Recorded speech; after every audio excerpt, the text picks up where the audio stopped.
अस्सलाम वालेकुम नाज़रीन, मैं मोहम्मद असलम हुसैन सियासत की खबरों में आप सबका इस्तकबाल करता हूँ। आज 28 मार्च 2024 है। इस्लामिक तारीख के हिसाब से आज 17 रमज़ान मुबारक 1445 हिजरी है। पेश है आज की कुछ अहम खबरें। हाई कोर्ट की हिदायत पर 22 मार्च से शुरू हुए सर्वे को जारी रखने के लिए आर्कोलॉजिकल सर्वे ऑफ इंडिया की एक टीम आज जुमेरात को मध्य प्रदेश के धार में वाक़ भोजशाला कॉम्प्लेक्स पहुंची।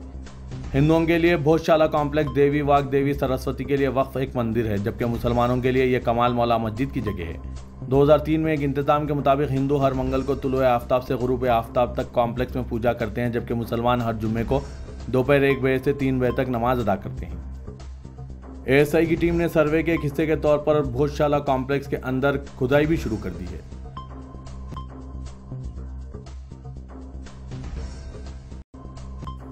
इन्फोर्समेंट डायरेक्टरेट ने कांग्रेस लीडर और उत्तराखंड के साबिक काबीना वजीर हरक सिंह रावत को आज जुमेरात को मनी लॉन्ड्रिंग केस की तहकीकात में पूछगछ के लिए एक ताज़ा समन जारी किया। ईडी के एक एहलकार के मुताबिक रावत को 2 अप्रैल को देहरादून में ईडी के दफ्तर में हाजिर होने को कहा गया है। ईडी ने हरक सिंह रावत को महकमा जंगलात की ज़मीन पर नाजायज़ कब्जे और कॉर्बेट नेशनल पार्क में दरख्तों की गैरकानूनी कानकनी के मामले में समन जारी किया है। उत्तर प्रदेश के प्रयागराज पुलिस को एक बड़ी कामयाबी मिली है। प्रयागराज पुलिस ने अतीक अहमद गैंग के शूटर बाली पंडित और मफरूज शाइस्ता परवीन के खास मददगार को गिरफ्तार कर लिया है।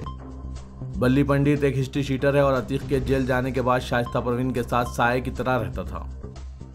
पुलिस का दावा है कि उमेश पाल कत्ल केस से कबल अतीक की बीवी शाइस्ता ने भी बल्ली पंडित से मुलाकात की थी, जिसकी एक वीडियो मंजर-ए-आम पर आई थी।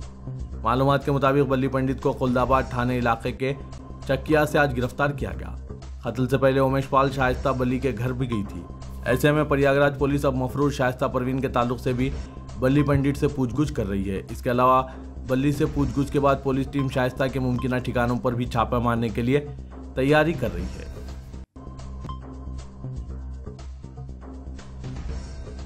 इलेक्शन कमीशन ऑफ इंडिया ने 26 अप्रैल को होने वाले लोकसभा इंतखाबात 2024 के दूसरे मरहले के लिए नोटिफिकेशन आज जारी कर दिया। आज जारी करदा नोटिफिकेशन में इलेक्शन कमीशन ऑफ इंडिया ने बताया कि 2024 के आम इंतखाबात के दूसरे मरहले के लिए कागजात नामजदगी जमा कराने का अमल आज जुमेरात से शुरू हो गया है। मणिपुर के एक हिस्से के साथ 12 रियासतों और मरकज़ के ज़ेर इंतजाम इलाकों में फैले हुए कुल 88 पार्लिमानी हलकों में 26 अप्रैल 2024 को दूसरे मरहले में इंतखाबात होने वाले हैं। उत्तर प्रदेश में आगरा की एक अदालत में एक ताज़ा दरख्वास्त दायर की गई है, जिसमें ताजमहल को हिंदुओं का मंदिर तेजु महालया करार देने का मुतालबा किया गया। आज दायर की गई दरख्वास्त में तमाम इस्लामी सरगर्मियों और इबादतगाहों के लिए मुनासिब न होने वाले दीगर तरीक़ों को रोकने का मुतालबा किया गया। इस मामले की समाअत 9 अप्रैल को होने वाली है। एडवोकेट अजय प्रताप सिंह ने लॉर्ड तेजु महादेव के सरपरस्त और योगेश्वर श्री कृष्णा जन्मस्थान सेवा संघ ट्रस्ट और किश्तरिया शक्ति पेट विकास ट्रस्ट के सदर की हैसियत से मुकदमा दायर किया।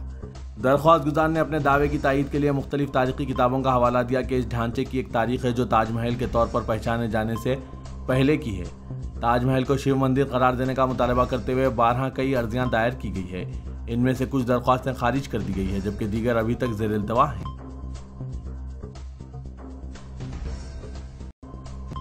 वो हुकूमत जिसने जम्मू कश्मीर को खुसूसी इख्तियारात फराहम करने वाली दफ़ा 370 को ख़त्म कर दिया, वही हुकूमत अब वहाँ अफवाज के खुसूसी इख्तियारात के कानून को ख़त्म करने पर भी गौर कर रही है। मरकज़ी वज़ीर दाखिला अमित शाह ने एक इंटरव्यू में कहा कि मरकज़ी हुकूमत जम्मू कश्मीर में armed forces special power act AFSPA या अफसपा को ख़त्म करने पर गौर करेगी। उन्होंने मजीद कहा कि हुकूमत जम्मू कश्मीर में कानून व इंतज़ाम की जिम्मेदारी जम्मू कश्मीर पुलिस को सौंपने और वहाँ से फ़ौज को वापस बुलाने पर गौर कर रही है। उन्होंने कहा कि पहले जम्मू कश्मीर पुलिस पर भरोसा नहीं किया जाता था, लेकिन आज पुलिस मुख्तलिफ कार्रवाइयों की क़यादत कर रही है। इसके अलावा अमित शाह ने सितंबर से कबल रियासत में असेंबली इंतखाबात कराने का भी इशारा दिया। उन्होंने एक मीडिया ग्रुप को इंटरव्यू देते हुए कहा कि हुकूमत ने अब जम्मू कश्मीर में अमन व अमान की जिम्मेदारी सिर्फ पुलिस को सौंपने की तैयारी कर ली है। उत्तर प्रदेश के मदरसों से मुतालिक हाईकोर्ट के फैसले के बाद अब उत्तर प्रदेश हुकूमत भी हरकत में आ गई है। रियासत के चीफ सेक्रेटरी की सदारत में एक आला सतही मीटिंग लखनऊ में मुनक़िद हुई, जिसमें हाई कोर्ट के फैसले पर तबादला ख्याल किया गया और कुछ ज़रूरी तफसीलात मुतालिका महकमों से तलब की गई है। ज़राए के मुताबिक अदालत के फैसले के बाद पैदा हुई सूरत हाल के सभी पहलुओं से वज़ीर आला को वाकिफ़ कराया जाएगा और फिर इनकी हिदायत के मुताबिक अमल आवरी को यकीनी बनाया जाएगा। दूसरी जानिब मुस्लिम दानिश्वरों का एक हल्का मानता है कि सुप्रीम कोर्ट जाने से कबल सियासी तदाबीर और हिकमत अमली के तहत मसले का हल तलाश किया जाना चाहिए।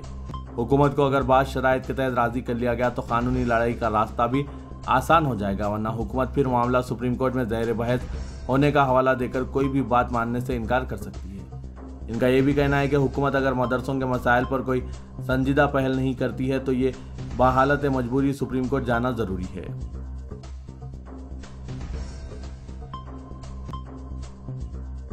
दिल्ली के वज़ीर आला अरविंद केजरीवाल की गिरफ्तारी के बाद दिल्ली के लेफ्टिनेंट गवर्नर वीके सक्सेना ने कहा है कि मैं जेल से हुकूमत नहीं चलने दूंगा।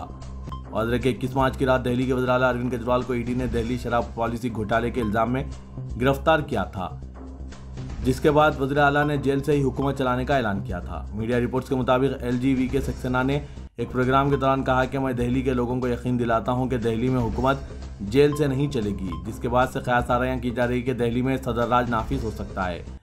काबिल गौर बात यह है कि वज़ीर आला अरविंद केजरीवाल के जरिए जेल से हुकूमत चलाने के बयान के बाद आम आदमी पार्टी लीडर भी इसकी तायीद कर रहे हैं। वहीं तमाम माहिरीन कानून के मुताबिक इस पर मुख्तलिफ बयानात भी आ रहे हैं।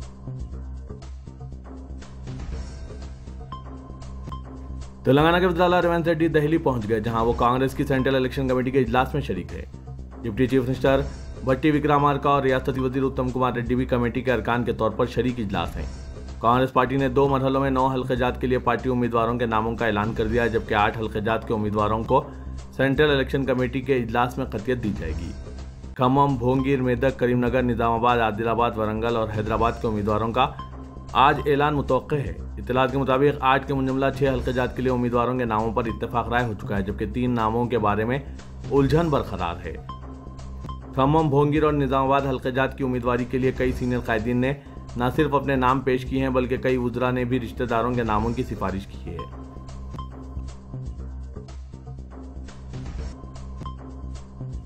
हैदराबाद लोकसभा हल्के के कांग्रेस उम्मीदवार के बारे में जारी तजस्सुस तौक़े है कि आज खत्म हो जाएगा, जबकि नई दिल्ली में कांग्रेस की सेंट्रल इलेक्शन कमेटी 8 हल्क़ेजात के लिए उम्मीदवारों के नामों को क़तियत देगी। इसी दौरान कांग्रेस पार्टी के हलकों में लोकसभा हल्का हैदराबाद से साबिक़ टेनिस स्टार सानिया मिर्जा को उम्मीदवार बनाए जाने की क़यास की जा रही है। बताया जा रहा है कि कांग्रेस पार्टी के शहर से ताल्लुक़ रखने वाले कायदीन ने हैदराबाद में सख्त मुकाबले को यकीनी बनाने के लिए सानिया मिर्जा को उम्मीदवार बनाने की सिफारिश की है। साबिक़ क्रिकेटर मोहम्मद अजहरुद्दीन, जिन्होंने जुबली हिल्स असेंबली हल्के से मुकाबला किया था, वो अपनी रिश्तेदार सानिया मिर्जा की मकबूलियत को कांग्रेस वोट बैंक में तब्दील करने के लिए हैदराबाद से मैदान में उतारने की हाईकमान को तजवीज़ पेश की है। बताया जा रहा है कि सोनिया गांधी ने इस तजवीज़ से इत्तेफाक किया है। वायस शर्मिला ने भी सानिया मिर्जा के नाम की तजवीज़ पेश की है। वाज़ेह के बीजेपी ने लोकसभा हल्का हैदराबाद से मजलिस के सदर असदुद्दीन ओवैसी के खिलाफ खातून उम्मीदवार को मैदान में उतारा है। सानिया मिर्जा को उम्मीदवार बनाए जाने की सूरत में असदुद्दीन ओवैसी को दोनों खातून उम्मीदवारों से मुकाबला दरपेश रहेगा।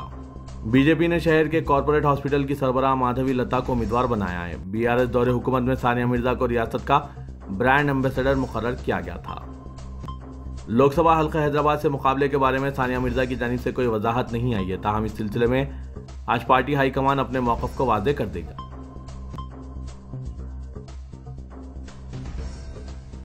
इंतख़ाबात जैसे जैसे करीब आ रहे हैं, माहौल को फ़िरक़ावाराना रंग देने के लिए ज़ाफ़रानी तंजीमें सरगर्म हो चुकी है। तेलंगाना रियासत जो फ़िरक़ावाराना सरगर्मियों से किसी कदर महफूज था, अब यहाँ भी तरह तरह से अमन को ख़राब करने की कोशिशें जारी है। इसी तरह की एक कोशिश नामपल्ली में वाक़ बाग़ आमा में की जा रही है, जिसके तहत इंतहाई राजदारी के साथ एक पुख्ता मंदिर की तामीर की तैयारी की गई। जवाहरलाल भवन जो हुकूमत के तहत इदारा है और सारा इलाका हॉर्टिकल्चर डिपार्टमेंट के कंट्रोल में है, लेकिन गुज़िश्ता चंद दिनों से जवाहरलाल भवन से मुतसिल खुली अराजी पर आर्जी मंदिर की तामीर शुरू की गई और इसे बतदरीज पुख्ता बनाने के लिए खुफिया तौर पर पिलर्स का काम शुरू कर दिया गया। बाग़ आमा में सैर व तफरी के लिए जाने वाले अफराद और बाज़ जहदकारों ने इस सिलसिले में सोशल मीडिया पर तस्वीर और वीडियोस वायरल करते हुए हुक्काम की तवज्जो मबज़ूल कराई। इब्तिदा में हॉर्टिकल्चर और बाल भवन के अहदेदारों ने भी कोई दिलचस्पी नहीं दिखाई, क्योंकि इन सरगर्मियों को एक कांग्रेस लीडर की सरपरस्ती हासिल है। शहर की मुख्तलिफ तंजीमों की जानिब से चीफ मिनिस्टर दफ्तर और कमिश्नर पुलिस को तवज्जो दिलाई गई। मुसलसिल दबाव के बाद आखिरकार deputy director technical public garden ने इंस्पेक्टर पुलिस सैफाबाद को तहरीरी तौर पर शिकायत दर्ज कराते हुए अराजी के तहफ़्फ़ुज़ और गैर कानूनी सरगर्मियों को रोकने की दरख्वास्त की गई। उन्होंने पुलिस पेट्रोलिंग और किसी भी गैर कानूनी तामीर से बाल भवन की अराजी का तहफ़्फ़ुज़ करने की दरख्वास्त की है। दिलचस्प बात यह है कि रमज़ान मुबारक के आगाज़ के साथ ही बाग़ आमा में शरपसंदी का आगाज़ हुआ। दरअसल शाही मस्जिद बाग़ आमा के जवाब में फ़िरक़ा परस्त अनासिर बाग़ आमा में एक आलीशान मंदिर की मनसूबाबंदी कर रहे हैं। ग्रेटर हैदराबाद के हुदूद में आवारा कुत्तों की जानिब से राहगीरों को निशाना बनाने के वाक़ात में इजाफे पर कमिश्नर जीएचएमसी रोनाल्ड रोज ने सख्त कदम उठाने का फैसला किया। शहरियों को आवारा कुत्तों के हमले से महफूज रखने के लिए रोनाल्ड रोज और एडिशनल कमिश्नर रवि किरण ने वेटरनरी ओहदेदारों के अलावा रजाकाराना तंजीमों के नुमाइंदों के साथ इजलास मुनक्किद किया। इजलास में आवारा कुत्तों की दहशत के खात्मे के लिए मुख्तलिफ तजावीज़ पर गौर किया गया। रोनाल्ड रोज ने कहा कि आवारा कुत्तों से बचाव के लिए अनकरीब रहनुमाना खतूत जारी किए जाएंगे।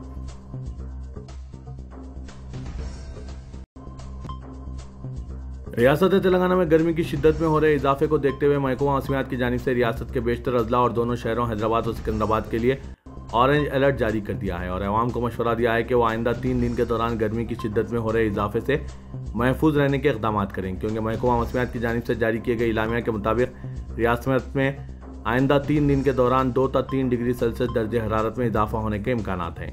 महकमा मौसमियात की जानिब से जारी किए गए इंतबाह में कहा गया कि रियासत तेलंगाना में जिला आदिलाबाद के कई मंडलों में दर्जे हरारत 42 डिग्री सेल्सियस से तजावीज़ कर चुका है और तेलंगाना के बेशतर अजला में दर्जे हरारत 40 डिग्री सेल्सियस से तजावीज़ कर चुका है। जारी हफ्ते के आगाज़ के दौरान ही महकमा मौसमियात ने पेश कयासी की थी कि वो मार्च के आखिरी हफ्ते में रियासत में दर्जे हरारत अपनी इंतहा को पहुँच सकता है। महकमा मौसमियात के अहदेदारों के मुताबिक शहर हैदराबाद और सिकंदराबाद में भी गर्म हवाएं चलने और लू लगने के वाक़यात का खदशा जाहिर किया गया।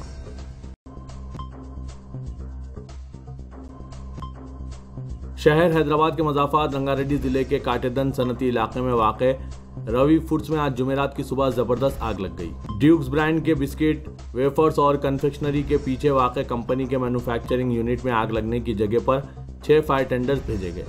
हुक्काम के मुताबिक अभी तक किसी जानी नुकसान की इत्तला नहीं है। फायर ऑफिसर श्रीनिवास ने कहा, अगर रवि फूड्स में लगी आग बुझाने के लिए फायर ब्रिगेड की 6 गाड़ियाँ मौके पर पहुँच गई है। अभी तक किसी जानी नुकसान की इत्तला नहीं है। यह वाक़या आज जुमेरात की सुबह 5 बजे पेश आया। आग पर काबू पाने की अभी भी कोशिशें जारी है।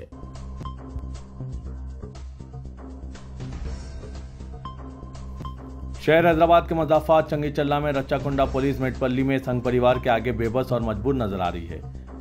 मौसूख राय के मुताबिक मासूम व मजबूर नौजवानों के खिलाफ पुलिस संगीन दफात के तहत मुकदमा दर्ज कर रही है। 5 नौजवानों को गिरफ्तार कर लिया गया, जबकि मजीद 10 की तलाश की जा रही है, जबकि इंतखाबी ज़ाब्ते की खिलाफ वर्जी की जा रही है। बीजेपी रुकन पार्लियामान और अरकान असम्बली सैकड़ों कारकुनों के साथ 4 घंटों तक भारी तादाद में रैलियां निकाली। आज भी रेलिंग तोड़कर भारी हुजूम चंगीचल्ला में दाखिल हुआ और पुलिस संघ परिवार के सामने मजबूर और लाचार नजर आ रही थी। ये सब पार्लियामानी इंतखाबात के पेश नज़र नफरत की आग लगाई जा रही है। वजह क्या थी? सिर्फ इबादतगाह के करीब नफरत अंगेज गाना जोर की आवाज़ में लगाया गया था, जिस पर चंद नौजवानों ने एतराज़ जताया। एतराज़ के खिलाफ इतना बड़ा मौजू बनाया गया जो थमने का नाम नहीं ले रहा है। पुलिस मेटपल्ली ने नौजवानों के खिलाफ इक़दाम कत्ल और ST/SC एक्ट के तहत मुकदमा दर्ज कर लिया, जबकि किसी नौजवानों ने झगड़े में चाकू का इस्तेमाल किया ही नहीं और ना ही चाकू से कोई जख्मी हुआ। इसके अलावा ख्वातीन ने ही नौजवानों पर हमला किया। जराये ने कहा है कि रच्चाकुंडा पुलिस संघ परिवार के दबाव में काम कर रही है, इस तरह महसूस हो रहा है। हकीकत यह है कि बातचीत से मसले को हल कर दिया जा सकता था। पुलिस पहले संघ परिवार के कारकुनों को छूट दे दी और अब एक तरफा कार्रवाई की जा रही है। आज बीजेपी कायद बंडी संजय की निगरानी में हजारों की तादाद में संघ परिवार के कारकुनों ने चंगीचल्ला में जमा हुए और रुकावटों को तोड़कर अंदर दाखिल हो गए। इस मौके पर भी पुलिस तमाशाई बनी हुई थी।